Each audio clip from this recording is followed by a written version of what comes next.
Hey, everybody. Thanks for being here. We've got what I can see here to be about 14 people doing this test. I really appreciate it. I'd really love you to try using chat if you could to see if it's working. This is a test. We're using a product that should connect with all of the chat features on the different and various platforms. If you'd like to appear, which you can, I can get you a link that I can send to you either via a messenger message, a Twitter message, or a cell text message if you have my cell phone. And let me see.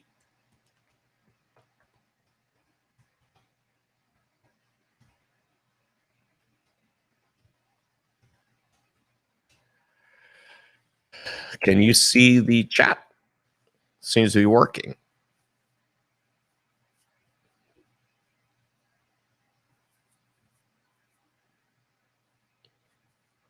Oh, man. There's my man, Abe. Alan, how are you doing? Good to see you. Awesome. So if someone would like to come on live, I can do that. But let me just give you, and you can just send me a message and say, hey, I'd like a link, and you can come on live with me. I'd really like that. My goal here is to prove that I want to be the most open and available candidate for the U.S. Senate ever, not just from Ohio, but ever.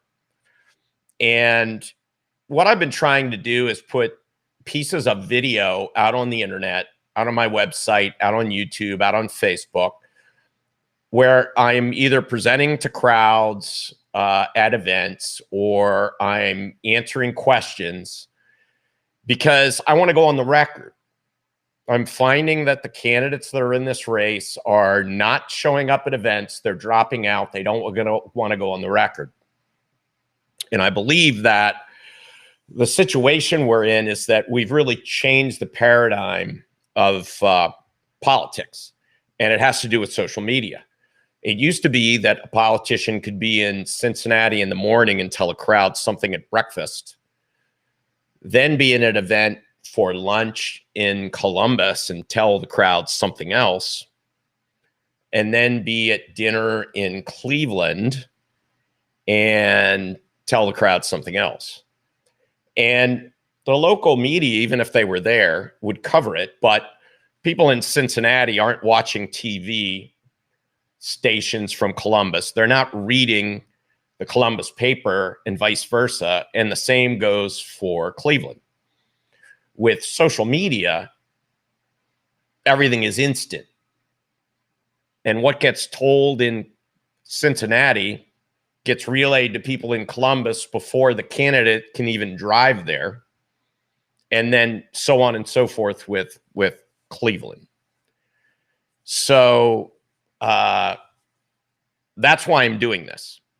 I want to prove to people that I'm open, I'm available, and I would expect to do this when I get to Washington.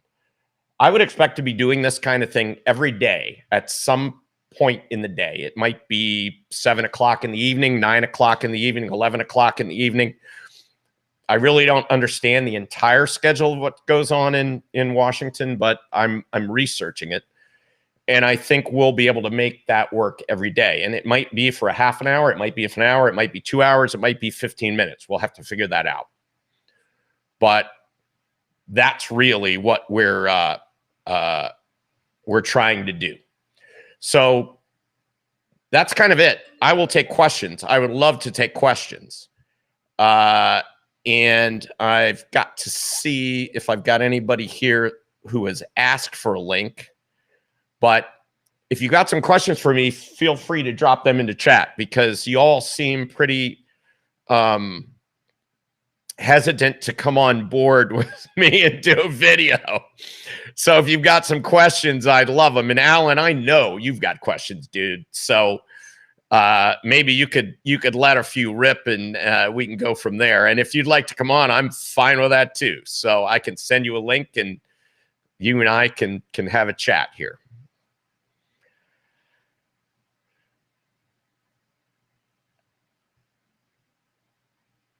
Nobody's asking questions. Come on. So let's talk a little bit.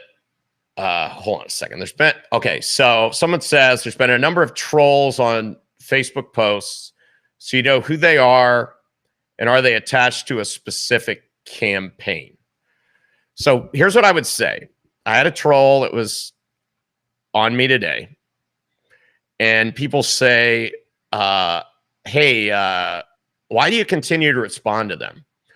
And I continue to respond to them because I want to show people that these are not real human beings in the sense of that account being associated with a particular person, that they're involved on social media to disrupt, not to get information. And I do believe that the one person today was associated with Josh Mandel. Doesn't mean that Josh understood that this person was doing that. It's just that after a number of questions, the account said, well, I do support Josh Mandel. I don't support Jane Timken, etc. So, and if you go to the campaign or the Facebook pages, the profile pages for these people, you'll see that they have few friends. They don't post much. Their photos are kind of stock photos from the internet or from fine art sites. It's really kind of funny. So anyway, we'll continue to do that and call those folks out. And if they become a pest and they're inhibiting good exchange between, us, I will absolutely block them. I've got no responsibility, because I'm not an office holder, to allow those people to continue to troll and to essentially silence by by their prolific posting and silly responses. So we'll just block them, and we'll get them off of the off of social media. Hey Ron, good to see you. Hey Amanda, good to see you. Someone is asking, Mark, do you have any proposed solutions for the solar farm crisis in Ohio? And the answer is no, I don't. So I'm a strict constitutionalist, and what that means is that going to Washington as a senator, I'm responsible for dealing with issues related to the federal government in Ohio. And I believe the federal government is too large by 50 to 75%. My goal would be to reduce the size of the government by 50 to 75%. How do we do that? The Constitution enumerates 3 or 4 powers to the federal government, and that's it. There are no more. And we have had 100 years, and this is what many people don't understand. We have had 100 years of unconstitutional overreach and unconstitutional control creep within the federal government. The founding fathers anticipated that the federal government would be what I like to call a light web over the states to keep the union together, to keep the perfect union. And it was to be, think of it as guardrails, so we didn't go off the road, but no more than that. And the 3 or 4 powers enumerated in the Constitution are protecting the country, defense, military, foreign relations, and I like to say I would submit that also includes foreign trade deals, managing interstate commerce so we have a consistent and fair interstate commerce, trade between the states, that it's the same for everybody, and then a national currency. And that is even a stretch. So those are the four things, and that's all I believe the federal government should be doing. I've already said that the first piece of legislation, or the second piece of legislation, I'll put on the leader's desk podium the first day I get to the Senate, would be to defund the Department of Education and the Department of Labor. And the reason for that is first of all, there's no power enumerated to the federal government in the Constitution for either of those. You can go pull down a copy of the Constitution, go search through it on Word or Adobe PDF, however you do it. You will not find education, or you will not find Department of Labor or managing labor in the Constitution at all. Every one of the 50 states has a Department of Education or something similar to it, and a Department of Labor or something similar to it. In Ohio, we call the Department of Labor the Department of Jobs and Family Services. So Department of Labor in Washington, Department of Education in Washington, they're duplicative, they're redundant, and we don't need them. And I would contend that they could be gone tomorrow. We could wipe them out, and you and your children would see no impact to the quality of the education that they get. In fact, if there were any impact, it would probably go up. The quality would go up. So that's what I'm talking about in terms of downsizing the federal government. After that, we could look at agriculture, commerce, housing, health and human services. I mean, this is a target-rich environment, ladies and gentlemen, and there is much money to be saved. Now, there are things that are being done in those departments and agencies that need to be done. They just need to be done at the state level, not the federal level. So state government may get bigger. State taxes to fund that may go up. But those functions are going to happen closer to you, people who are paying taxes. And what that means is, rather than having to drive to Washington to, as I say, throttle the people who you've elected who aren't doing what you would like them to do, you just have to drive a couple hours to Columbus and do that. And you're going to see those people more regularly, and they should be in front of you more regularly. And we might even downstream some of that work to local government. We've got a graphic that I will share tomorrow on social media that we've put out before, that shows the amount of money that each elected representative at the federal level, at the state level, and at the local level controls. At the local level, it's like, I'm going to say $3 million per person. At the state level, I don't remember the number, but let's say it's $150 million a person. And at the federal level, it's like $14 or $15 billion each. Now, are these people in Washington that much smarter than our representatives in Columbus, or your representatives sitting in your town council 100 times more or 1,000 times more? I don't think so. So that's kind of where we are. Let's see what other questions we've got here. Do you have any proposed, do we currently have a group trying to have an audit of the Ohio election? That's a great question. I think that Dr. Douglas Frank is working on that, if you know Dr. Frank.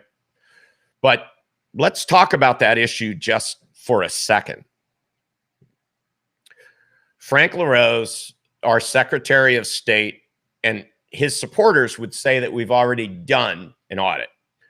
There is an audit required, I believe, by law that has to happen in each of the counties in Ohio after the election. But it is an audit, and it is a sample.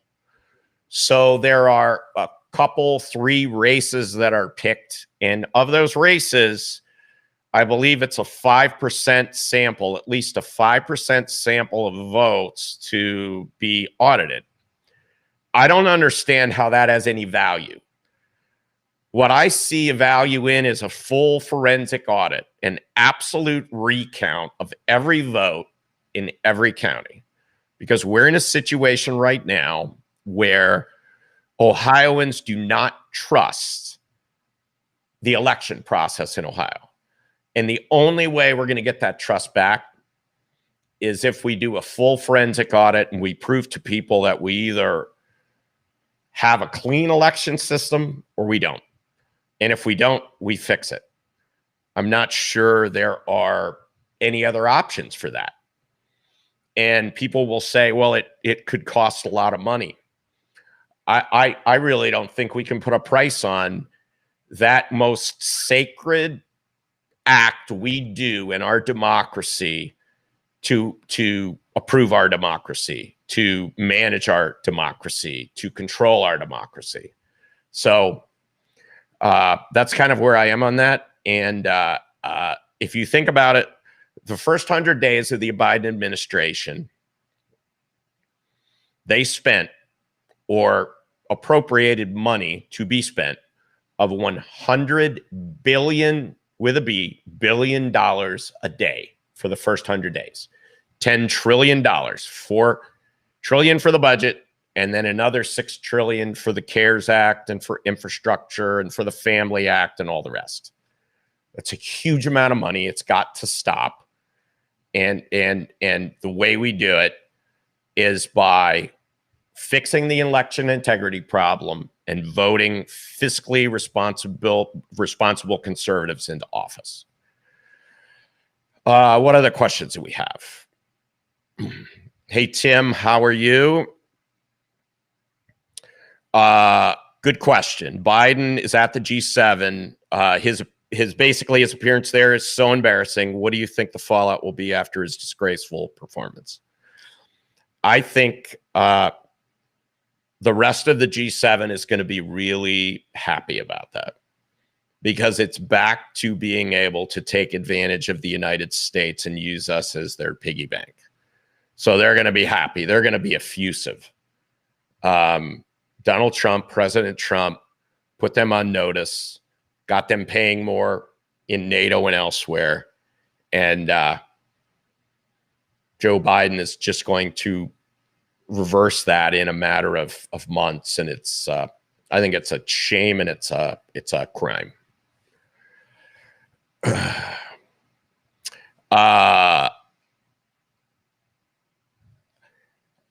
So I had a conversation with someone the other day. I won't name her because I don't know if she wants to be named, but we talked about a bill that is, I believe, going through the Ohio legislature right now about school choice. But more importantly, it's a piggyback bill. And what that means is that if you choose to take your children out of public school and homeschool them or move them to some kind of a private school, charter school, that you take the average amount that they spend on a student with you.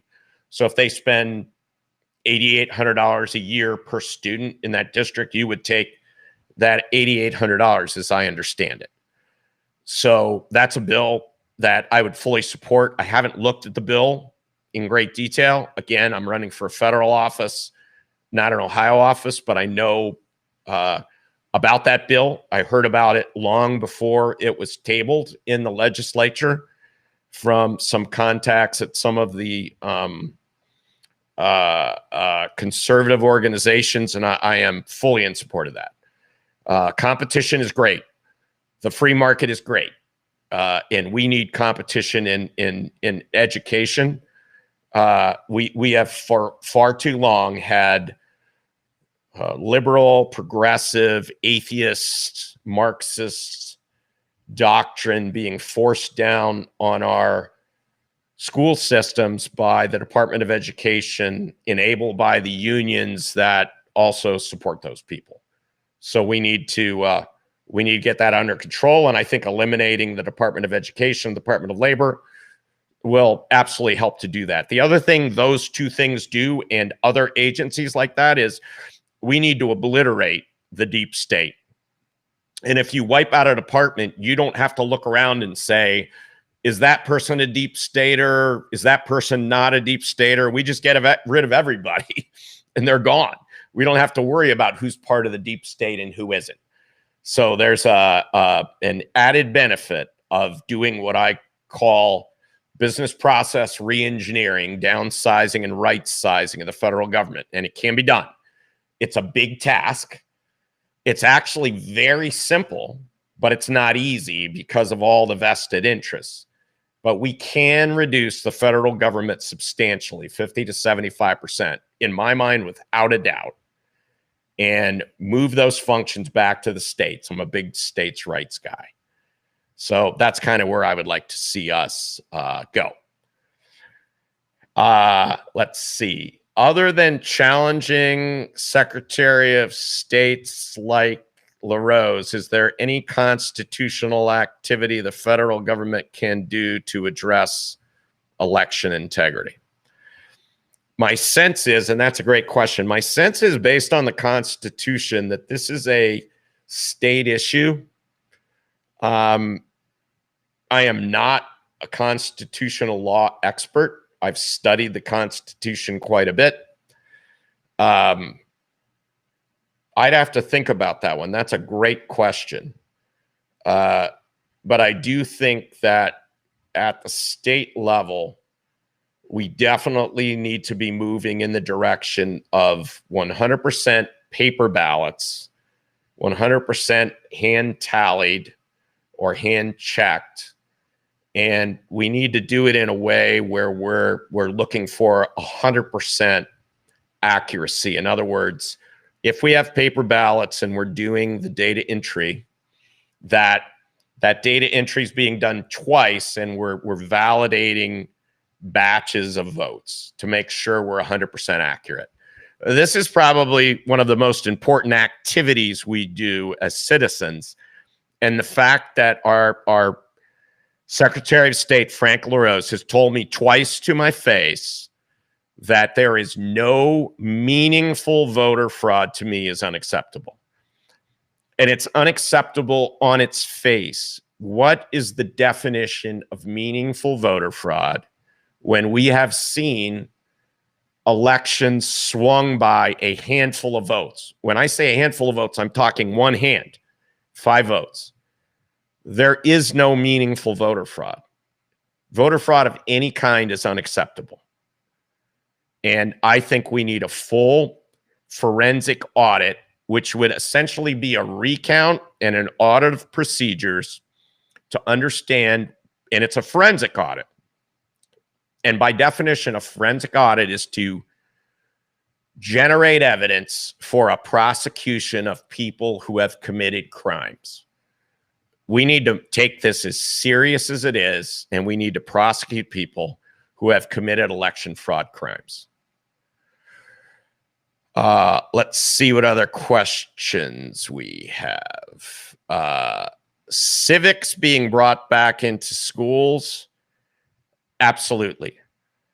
I continue to be shocked at the lack of knowledge that we have as a citizenry in our election process, in our Constitution, and all of that. And I would say that 100% of the blame for that is the fact that we have stopped teaching civics, we have stopped teaching American history, and we have stopped challenging our youth to understand why our country is so great, why the system of government we have is so great, and why we are so different than anybody else, and why we do not want to be like them. So I would 100% agree with that.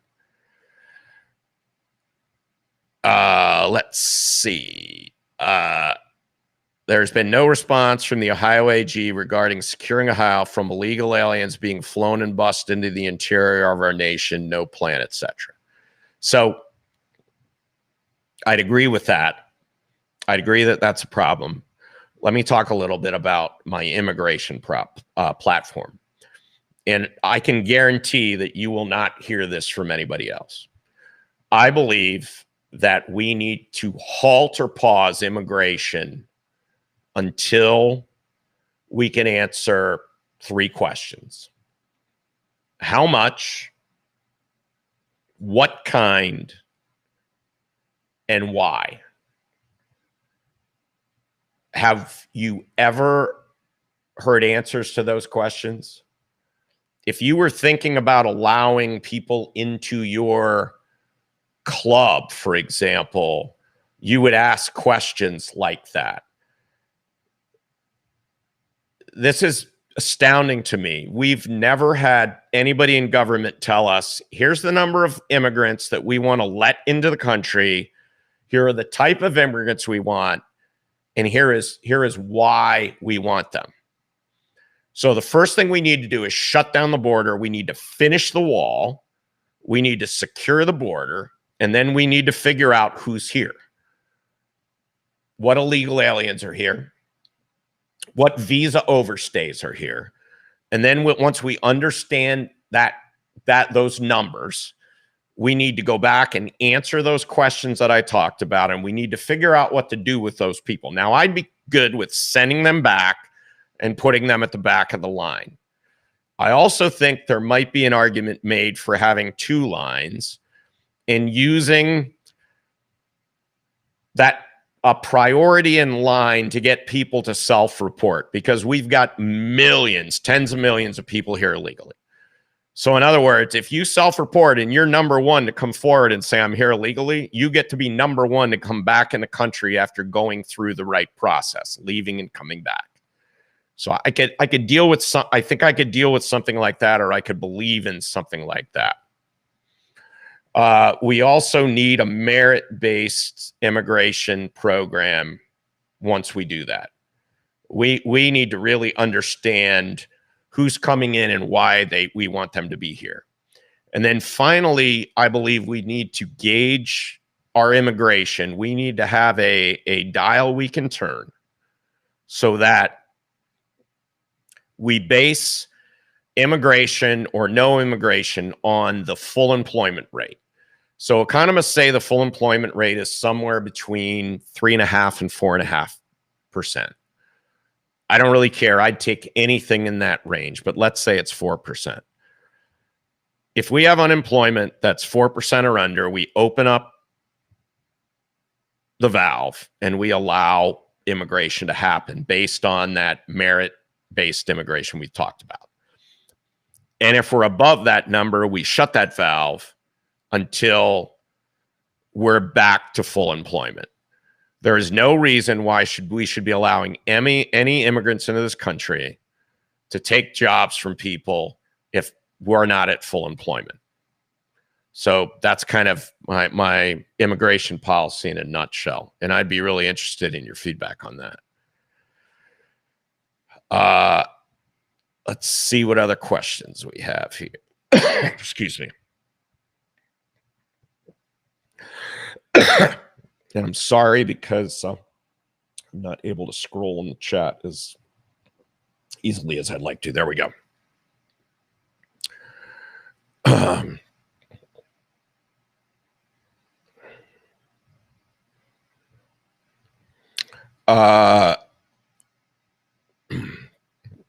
Benjamin Netanyahu lost his election and is now prime minister. What is your expectation on what will happen in the Middle East and its effect on U.S. policy? Are the Abraham Accords now shredded? And my answer is I don't know. I think that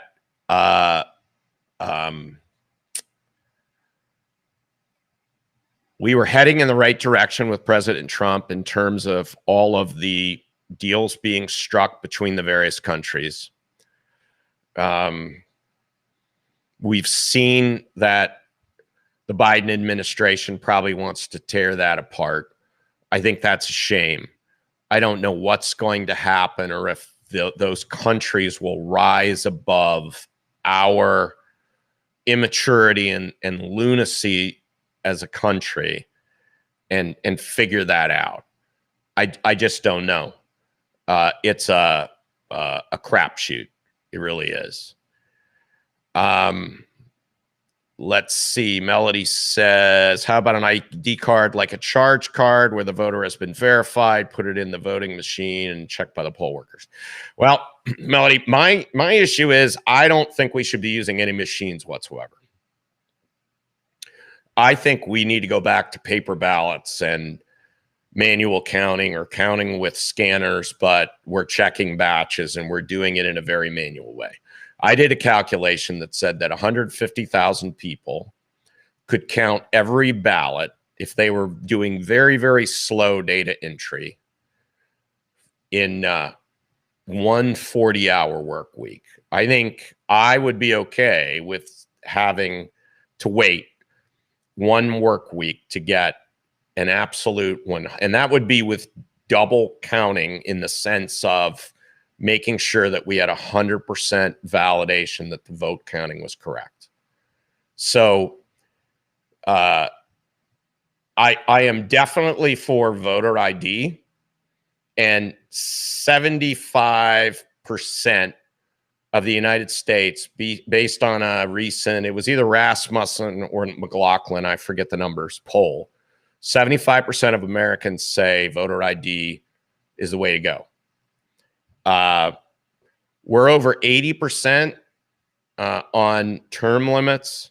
These are two issues where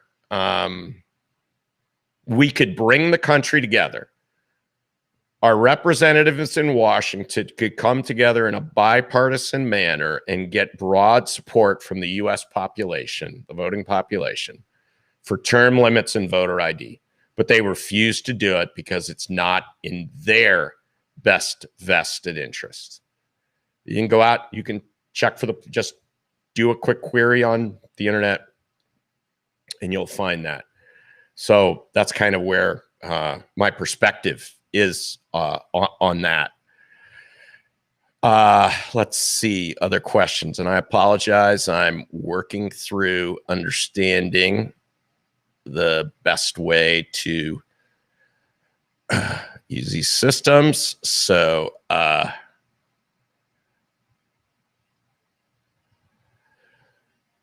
the Congress has been working under a proxy voting system and remote voting, which I feel is unconstitutional, and Kevin McCarthy has promised to challenge this in court. Nothing has happened. I'll talk, no action. What are your thoughts about this, if you have any? I'm probably 50-50 on this. I'm not sure. Here's what I would say. I think what you're talking about is a proxy voting where someone tells someone who's going to be there how they would vote. I'd be okay with a more remote voting system. In other words, you've got to vote, you've got to show up by video or something, and you've got to go on the record that that's your vote, not a proxy vote. And I'm not sure that absolutely gets to the question you're asking, but that's where I would be on that. I mean, it is the 21st century and we do everything else remotely. We should be able to do votes like that remotely when we run into situations like we did with the COVID pandemic. We should be able to do that. Let's see. Would you support limitations on the governor's emergency mandates? I actually don't even understand why we have to be having this conversation. His mandates were absolutely unconstitutional. And we've got a so here's what bothers me about Ohio, even though I'm running for federal office. We've got a supermajority in both houses of the Ohio legislature, and we can't get anything done. These people need to shape up or they need to go, and we need to send them packing. That's what I would say about that. It's ridiculous that we haven't been able to get more done with a Republican conservative agenda with a supermajority in both houses. It's just stunning to me. They are in absolute neutral, and we should be, I don't want to get banned, but we should be doing whatever we can to get them to either move or let them know that we are going to get rid of them when we have the opportunity. Another thing about voting, get rid of mail-in and what I'd call flagrant, prolific absentee voting. Absolutely. We should be in-person, paper ballots, and mail-in should be done away with, ballot harvesting done away with, and we should be going back to absentee voting the way it was before. You've got to have a reason. It's got to be legitimate. It just can't be some prolific use of mail-in voting, no matter what kind it is. It's where a lot of the fraud takes place. And it's the easy way for phantom votes to get injected into the system. So that needs to stop. Let's see what else.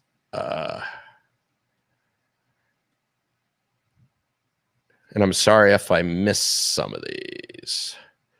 Would I be in favor of making Election Day a state holiday that would give everyone the opportunity to vote?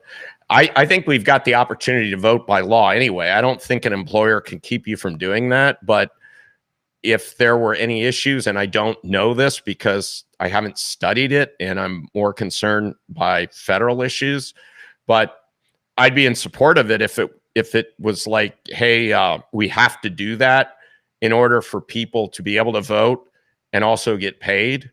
I mean, we've got states like Massachusetts where there are guaranteed 5 days of sick pay or something like that. I think we could handle a day, a holiday day for election. If there were a day that was required as a holiday, I think Election Day should be one of them. I'm not into government telling businesses what to do, but that is such a sacred right for us in a democracy that as Ohioans, I think if our legislature voted for that, we could probably get that to pass both U.S. constitutional and Ohio constitutional muster. That I would think. What else here? And I apologize.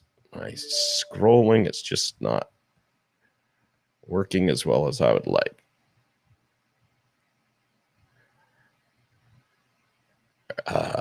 Let's see. I don't like early voting weeks in advance of the day of the election. The Constitution doesn't say weeks or months. It says the day. Do you have an opinion on early voting? I agree with you.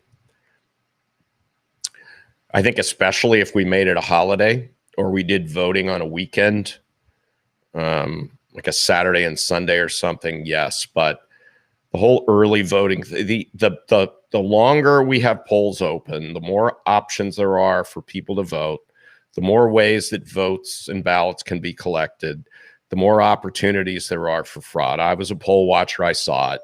I could come up with 15 ways that, and I may be exaggerating, it might be 10, that votes could be injected into the system illegally and no one would even know it. And the people who are working at the polls, this has nothing to do with them. People say, well, you're maligning the people who were working for the Board of Elections or whatever. And I'm like, no, I'm not. There are people who can inject phantom votes into the system and they get counted as mail-in votes or absentee votes. And you know, we'd have dead people that were on the rolls in the poll book that would check out against the absentee ballot that was applied for. And it would look all legal, but it's not. The other thing I think we can do is crowdsource some things. In other words, if we made registration data a little more accessible, not just spreadsheet CSV files from Excel, but made them a little more accessible to neighborhoods. If someone knew that a house was vacant, if there was someone registered there as a voter, they could highlight that and let the Board of Elections know. Things like that. I mean, we've got to move this process into the 21st century. I was trying to explain to people how every vote, an image of every vote from the presidential election, if 180 million people voted, and that's a lot more than we typically see. That's probably the whole registered voting base in the United States. 180 million images, 41K an image. I'm talking about a scanned image of a ballot that had what your votes were online, would take under 8 terabytes of storage. 8 terabytes of storage can fit in your two hands. And it costs about $299 at Best Buy last time I checked.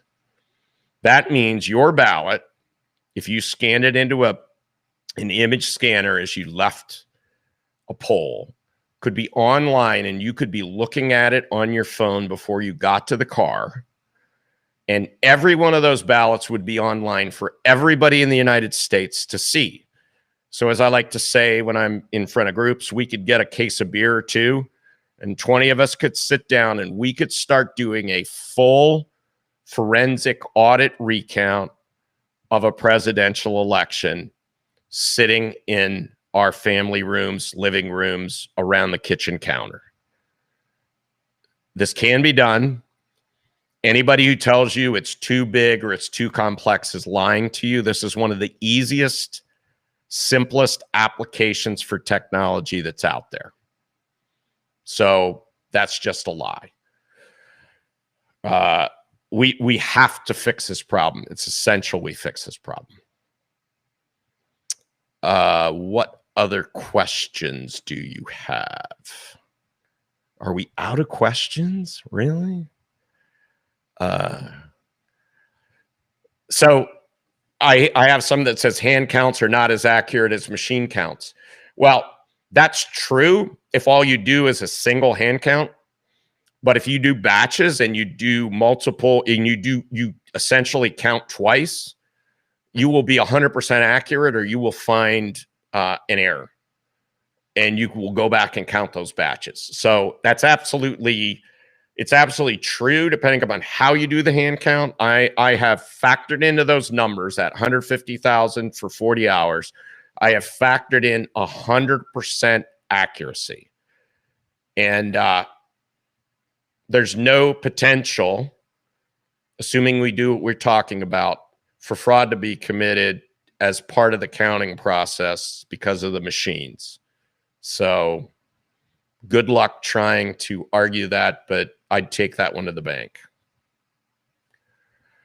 CRT. Ooh, here's a good one.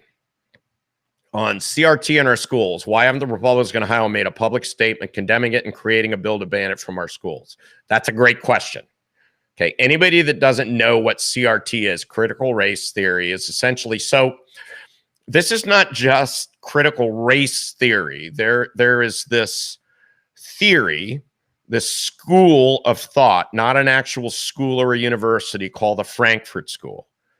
And they were essentially Marxist around before Hitler, that came up with a way to malign everything that was being done in society, to malign institutions, break down institutions, cause community discord and division in order to inject Marxism into the system.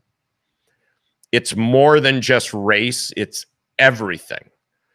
And that school of thought, Hitler shut down, but it moved to Columbia University, an Ivy League school in the United States at that time.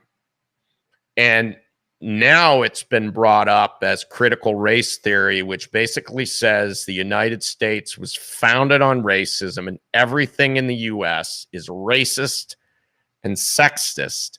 And every institution we have is tarnished by that and needs to be torn down and replaced.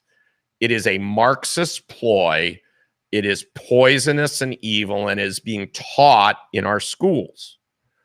It's being taught as critical race theory. It's being taught as the 1619 Project. And then it's being taught as something that people don't look at as often as I would like. There is a book by a Marxist by the name of Howard Zinn It's called The People's History of the United States. And it is a cherry-picking book designed to make it look like the United States is wholly racist and wholly sexist. And that book is being used as a textbook in some of our schools. It is a lie. It is dishonest. It is deceitful. And it is poison that's being injected into our children by teachers in our public schools. And it needs to stop. We may have some activity this week. I don't want to let the cat out of the bag, but we may have some activity this week on this very topic. Certainly it would be publicity. But more than that, we may be able to get something done. And one of my trolls is talking about my herpes sore here, which is really a cut from a razor. But old Will Dozer, the troll out there that we've been talking about, he's got issues with my herpes sore here. If I had a herpes sore, I'd tell you, like, who cares? But Will thought that that was an important topic to bring up. So I just wanted to bring that to everybody's attention, that Will thought that that's an important topic as we're trying to save our representative republic here. Here's another question. If we reduce federal jurisdiction of Department of Labor and Department of Education, you stated, what would be a viable way to have oversight so as to make sure the playing field is level from state to state, so to say? I'm not sure what that means, the playing field level state to state. If it's like, is there consistent education being generated or something like that? Let's face it. The federal government doesn't do anything very well. And so what we could see is, I would think we would see, as we push more stuff back to state governments, we would see more like there is an organization of governors. I forget what it's called, but governors get together, share best practices. I think it's probably more a political thing than anything else. You know, they get to hobnob and get a few good meals, but there's probably some good best practices shared there. I think it would be the same thing for Department of Labor or Department of Education. We'd see these organizations. It would be like the organizations of, it'd be like the organization of departments of education and in the United States, and 50 representatives or 100 or 150 representatives would come from the various states and they'd share best practices. And I think they take pride in that rather than seeing something jammed down on them by an atheist, progressive, socialist, Marxist kind of Department of Labor being driven by unions. I think we might see an incredible groundswell of participation by parents who thought they could contribute something valuable in terms of input for departments of education in their state. So that's kind of how I would answer that. Let's see what else we have here. Would you support limitation on governors' emergency mandates? We talked about that. I think that's a constitutional issue. How can we change the welfare system? Too many are stuck, or milk the system.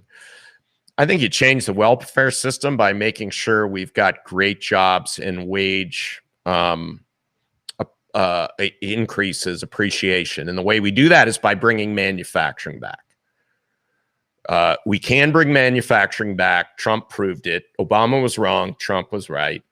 If we bring manufacturing back, we bring the entire supply chain, we bring all the trades, the high-paying trades that don't require a university education, a college education. And that's how we solve that problem.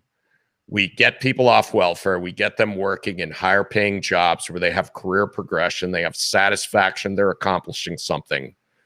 I think it also helps us from a mental health standpoint and a drug abuse standpoint and a substance abuse standpoint. I think jobs solve a lot of problems. So that's what I would say there. What else have we got here?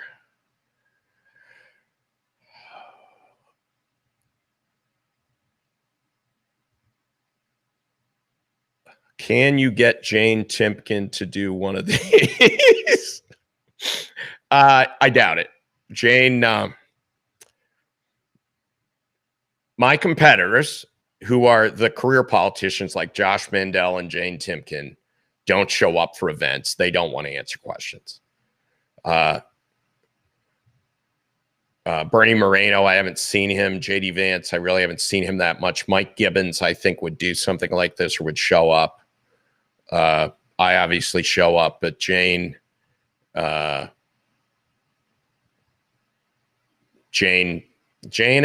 Josh have canceled out of, have not been no shows at a number of events that I've been at. At some point in time, they're going to have to show up and answer questions like this. And I'm going to keep pressing on this. People may think this is ridiculous, may think it's stupid, may think it's unprofessional, may think it's silly. I don't really care. We need to be having dialogue. You need to have a relationship with me, and I need to have a relationship with you, and we need to understand each other, where we feel there are problems and where we think there are solutions. I've got a full slate of solutions, including things like election integrity, term limits, line item veto or single issue legislation, public only lobbying, hyper financial transparency of candidates, as I like to say. If you can't, if you're not willing to take a financial proctology exam, you shouldn't be running for office. Just don't run. And then outlawing offshore accounts. So that's some of the things I think we need to do, some of the policies we need to be talking about. It seems like most of the candidates are talking about who's the Trumpiest, who's the most America firstest, and who's the biggest Christian. And I guess also who's the most constitutional. I think I've told you what my constitutional stand is. 50 to 75% of the federal government needs to go. I'm probably the only one in the race that wants to make my job incredibly smaller as I'm leaving than when I get there. I've also committed to donate my salary or commission. I've been in sales a long time. Compensation for the Senate to charity like Trump did. But as well, people talk about book deals and lobbying money and speaking engagement income. Any of that, I'll donate to charity for life. Not just when I'm in office, but afterwards. I'm not going there to prosper. I'm going there to serve. I'm going there, as I like to say, to stir the pot, but also make the soup. I don't want to be like the Squad where they just stir stuff up.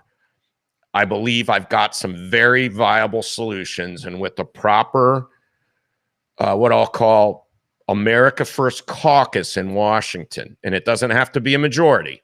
It just needs to be people who are loud, who are smart, who don't care what other people think, and are for small government. We can get this done.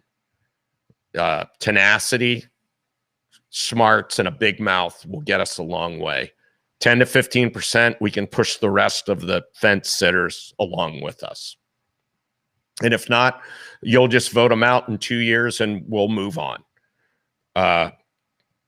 We need to make these changes. We got big problems. We need big solutions, and we can do it. Let's see.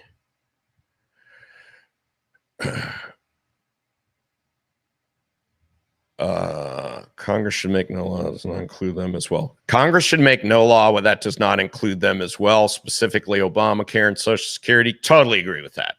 Totally agree with that. That might be a piece of legislation that I put together. I've already put together a piece of legislation. It is written in Senate format. It is a piece of legislation. It isn't just a document that says, here's what I'll do. It is a document that could be laid on the leader's desk today and be voted on or sent to committee. It is in Senate format. You can go find it on my website. It's about censorship of social media.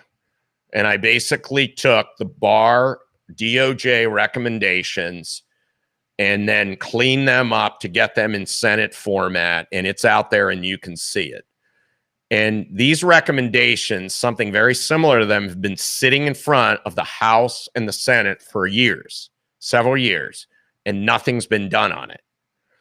I would contend that sitting career politicians, even if they're Republicans, do not want to get rid of social media censorship, because social media censorship is censoring conservatives who would attack rhinos. And so the rhinos are against it. Okay. Guys like Rob Portman would be against it because it would give him more and more exposure. People would expose him more for his rhino beliefs and behaviors and votes. So we need to take care of this, and we need to jam this one home. This needs to be the slam dunk, all net, no rim kind of thing. Sandy Hiles. So Robert F. Body, I disagree with you. They were able to have results in the evening, the day of the election. We didn't have drawn out days upon days of counting going on afterwards. I've worked with programming, testing, and know for a fact that is easy manipulated. I know what I'm talking about. Move on. So this Sandy Hiles is trying to, or Robert Body's trying to say, and Robert is on the Cuyahoga Central Committee and has a burr under his saddle about me because I don't agree with virtually anything he says.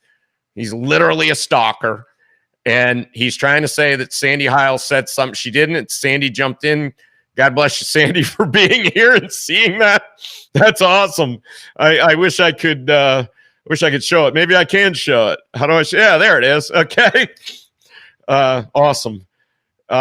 Anyway, so Robert, you just totally embarrassed yourself. Sorry, dude.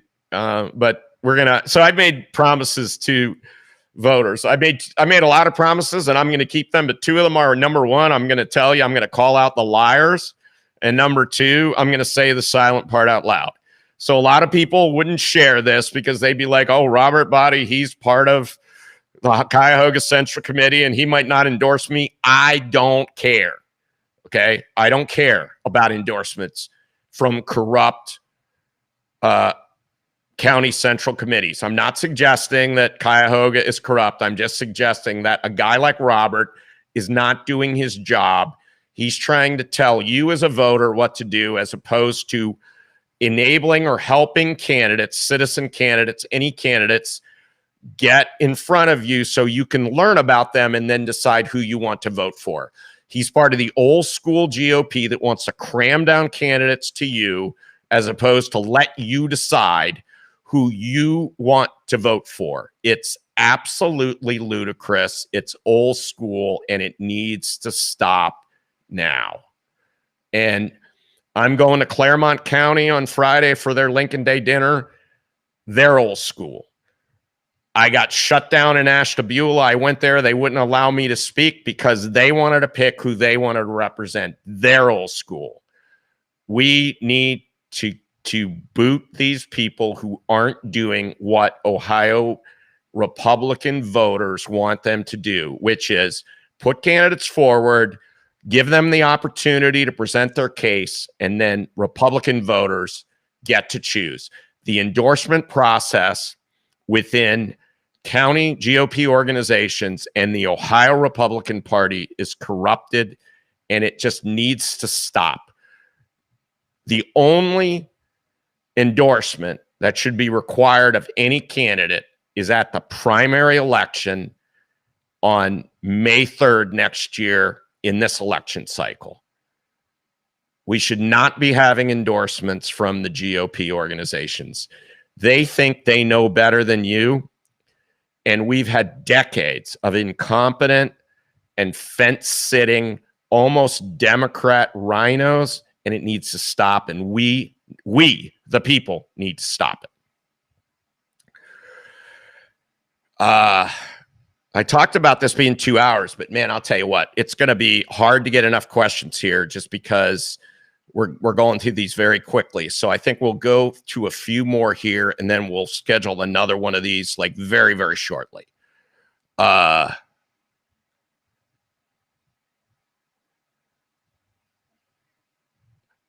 We've got a lot of people who would like to see tyrants and people who go against the Constitution found for treason. And I think treason might be the what would I call it? The glamour crime of the 21st century. We have a lot of people that really are acting not in the best interest of the country.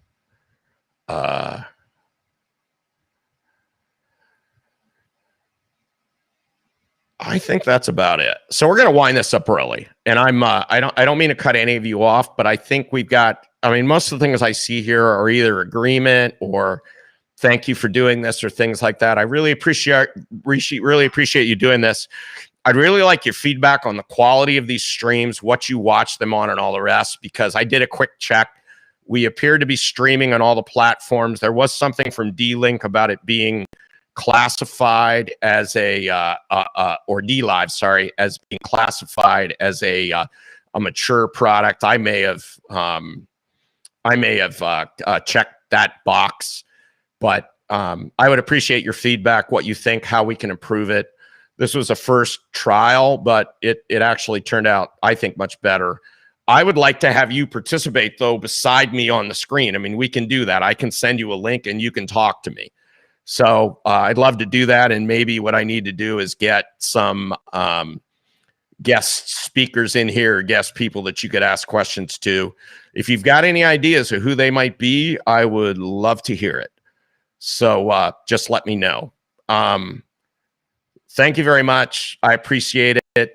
God bless. Looking forward to doing this again very, very soon. If you liked it, tell everybody. If you didn't like it, tell me. Thank you very much. See you. Good night.